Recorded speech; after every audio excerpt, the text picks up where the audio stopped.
Bonjour à tous, bienvenue dans l'autre direct. Aujourd'hui, nous recevons Denis Broliquet. Bonjour. Bonjour. Bon, vous êtes maire du 2e arrondissement et vous avez fait le choix de quitter l'UDI, étiquette sur laquelle vous avez été élu à la mairie de Lyon. Pourquoi ce choix? Parce qu'en 2012, l'UDI a été créée autour d'une belle dynamique, rassemblée Par Jean-Louis Borloo. Par Jean-Louis Borloo. D'ailleurs, il aurait été encore là dans le débat politique, peut-être que les choses auraient été différentes. En 2012, l'ambition de l'UDI, c'était de rassembler très largement le centre droit en France.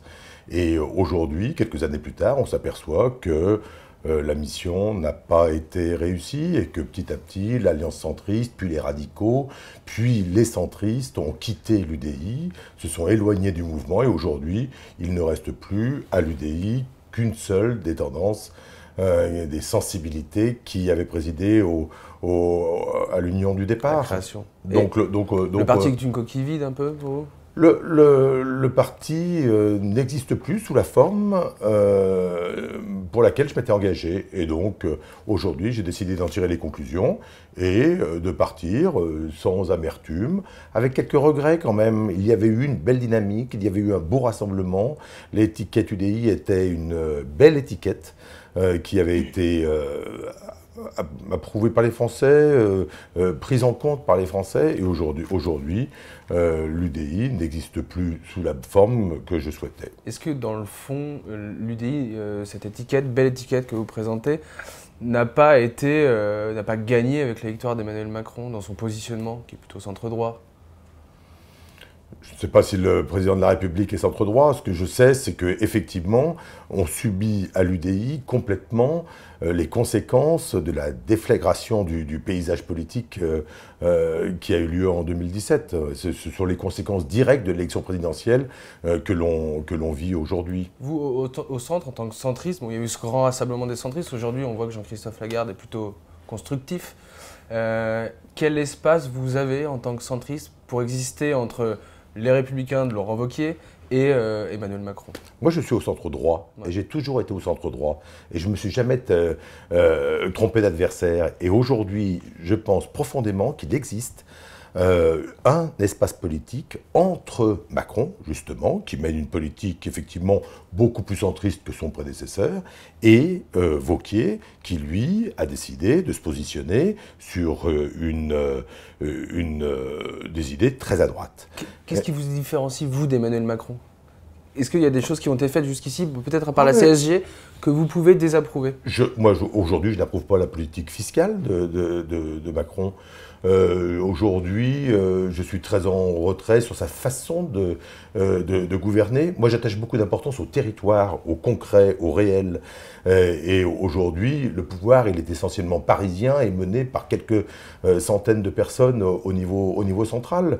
Il ne s'appuie pas sur les régions, les départements, sur les communes. Il ne s'appuie pas sur les corps intermédiaires, sur les élus locaux. Alors, c'est un style de gouvernement. J'observe, je regarde, je vois ce qui est positif ou ce qui m'apparaît comme plus négatif. Il y a des choses que j'apprécie. Il a restauré la fonction présidentielle et ça, c'était nécessaire et c'est bien. Son discours européen me plaît. D'autres choses ne me plaisent pas.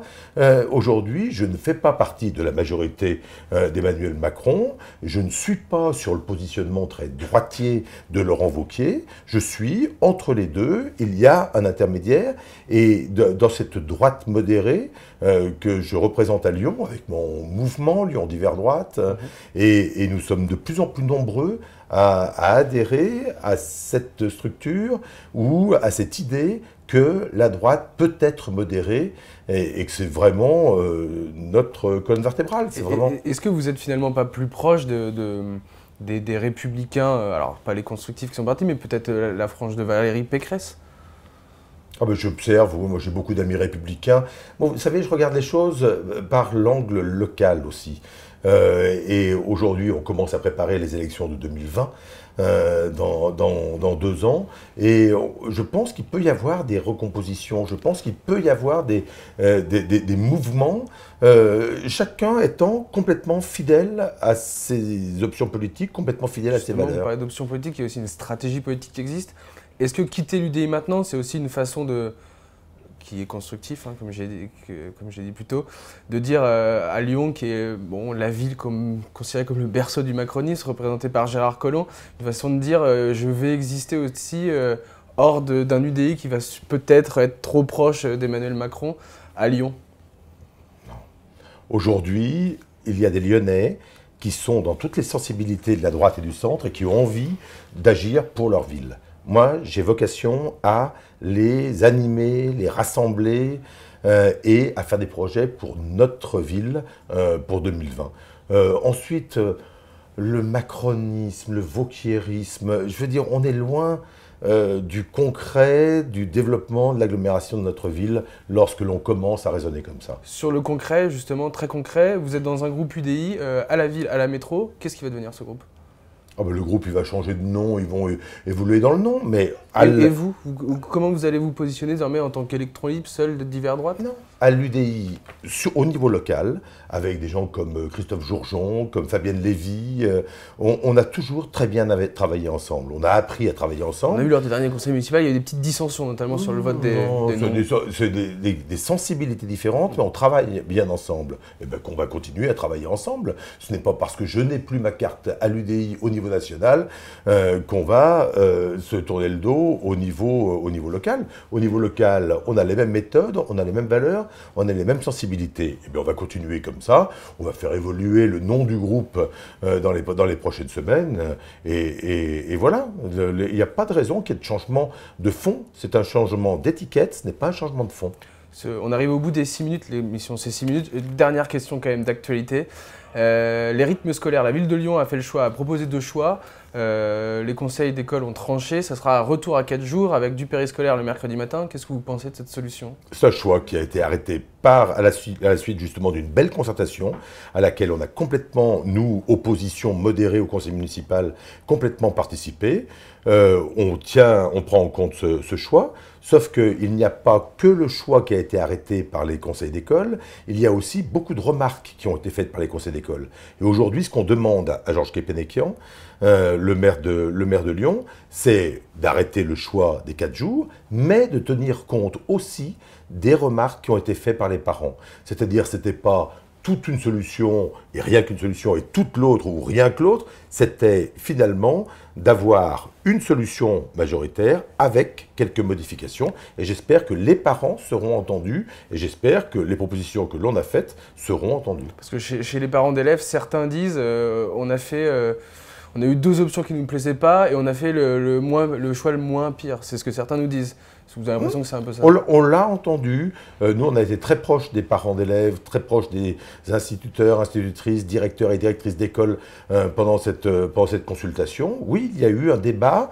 Il y a eu un débat de qualité. Et effectivement, quand vous proposez 2 solutions, c'est souvent difficile. Parfois, on aimerait mêler les 2 solutions.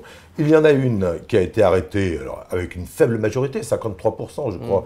Donc la majorité est faible. Ce qu'il faut, c'est pas prendre uniquement la solution au sens étroit du terme, mais prendre cette solution enrichie de la remarque des parents et de certains élus. Vous pensez que c'est plutôt le confort des parents qui a prédominé par rapport à celui des enfants dans cette réforme ? Ah non, c'est plutôt le contraire. La solution des 4 jours est une solution exigeante et c'est une solution qui est plutôt moins confortable pour les parents. Donc les parents, là, ils semblent avoir fait le choix, c'est en tous les cas comme ça qu'ils l'ont exprimé, le choix d'abord de l'intérêt de l'enfant avant même le choix de la facilité pour les familles. Très bien, merci Denis Broliquet. Merci à vous de nous avoir suivis, je remercie Aurélien qui est à la technique aujourd'hui. Et on se retrouve à la prochaine fois dans une nouvelle émission.